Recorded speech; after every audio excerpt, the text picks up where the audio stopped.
Yo estaba obligado a contar la historia de un mundo, es decir, la historia de mi calle, pues comprendí en ese instante que mi calle era una imitación, un trasunto, una copia, quizá una metáfora de un mundo.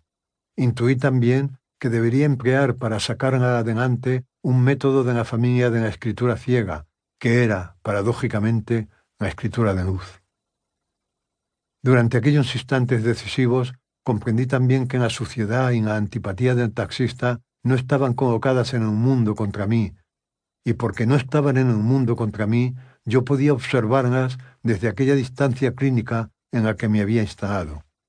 De esta revelación se dedujo que tampoco el mundo estaba mal hecho en contra mía. Quizá ni siquiera estaba mal hecho. El mundo era como era, y había en él pulgas, chinches, ratas, había en él dolor y daño, desde luego, pero no se trataba de un dolor ni de un daño puestos ahí para amargarme, no. Ni siquiera era correcto decir que había pulgas, chinches, ratas, dolor y daño, como si fueran las partes de una totalidad. Lo que había era una lógica de la que se desprendían, entre otras cosas, las chinches y las ratas. Una lógica de la que me desprendía yo y el conductor del taxi y su hijo loco. Recordé una entrevista que había leído no hacía mucho con Dios. Su autor era un conocido periodista norteamericano que se encerró durante meses en una habitación con una medium. Él le hacía preguntas a la medium y la medium se las trasladaba a Dios. A veces Dios tardaba horas o días en responder, en el caso de que el silencio no fuera una respuesta. Pero cuando hablaba, decía, por increíble que parezca, cosas de una pertinencia demoledora, de una eficacia atroz. Así, a la pregunta del porqué de la muerte, respondió que para él la muerte no era más que un desplazamiento dentro de la vida. Dios nunca la había imaginado de otro modo, y no entendía por qué nosotros, los usuarios de la muerte, nos la habíamos tomado como una agresión personal, un desplazamiento dentro de la vida. Era evidente que nos habíamos equivocado al nombrarla, o al llenar de contenido su nombre. Ni la muerte ni los taxistas malolientes estaban en el mundo para hacerme daño a mí, a nosotros.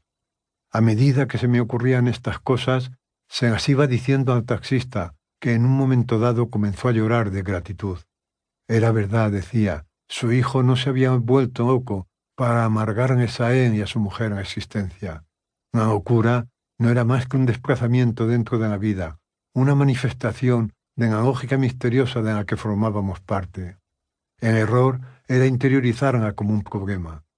Ocurrió, dentro del taxi, entre aquel hombre maloliente y yo, algo inefable de verdad, un milagro, una revelación, una señal. Lo mejor, con todo, era el hecho de comprender que el milagro se repetía a cada instante, dentro de cada taxi, de cada hogar, de cada cuerpo. El problema era que no nos colocábamos en el lugar adecuado para observar la realidad. Por eso veíamos muertes donde solo había desplazamientos de la vida.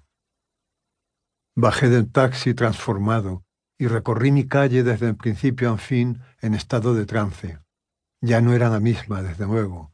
Todas las casas bajas de mi infancia habían sido sustituidas por edificios de 6 y 7 pisos, pero yo era capaz de ver los fantasmas de las viviendas antiguas y de sus moradores dibujados sobre aquellas fachadas. Vi a mi padre, en el taller, inclinado sobre un finete de vaca en el que hacía cortes con su bisturí eléctrico.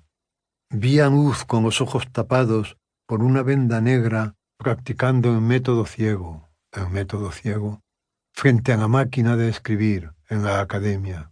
Vi a mi madre desenroscando con avaricia el tapón de un frasco de ansiolíticos. Vi a Vitaminas con su bicicleta al lado, fabricando un nuevo ojo de Dios, una nueva mirada con la que contemplarse a sí mismo. Vi a su hermana flotando entre los edificios, dentro de su falda de tablas, como una aparición. Vi en las tardes muertas de mi adolescencia, las tardes muertas. Nunca se ha dicho eso de las mañanas, ni de las noches, pues solo la tarde, de entre todos los momentos del día, es mortal.